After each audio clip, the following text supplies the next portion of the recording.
messed up really bad as a journalist when you ask a question so horrific, you leave 3 seasoned professionals utterly speechless and looking like this.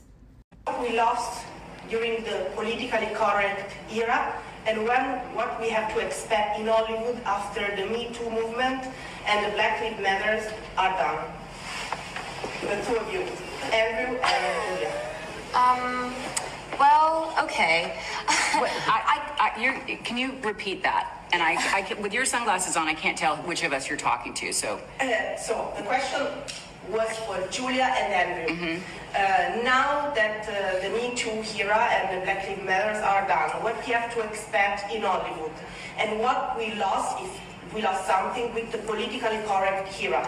Well, I know that that's not for me, and I don't know if it's purposeful if it's not me, but I just am curious. I don't think it's done. I agree with you. It's not done. I don't think it's done at all. I think maybe hashtags might not be used as much, but I do think that there's work being done by activists, by people every day. That's beautiful, important work. That's not finished. That's really, really, really active for a reason, because this world is really charged. Yeah.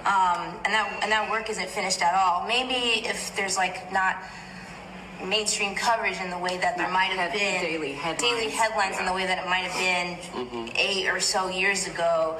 But I don't think that it means that the work is done. Fill you in on what we don't see from this camera angle. This is the journalist who was asking this question. She is from Italy. She asks about 2 movements that were started by African Americans and says this question is only for the white people in the room. Contrary to what you might assume, this is not this woman's first time out in public. She has been allowed out in public before. In fact, she has a master's degree. She's actually a professor at the National Academy of Fine Arts.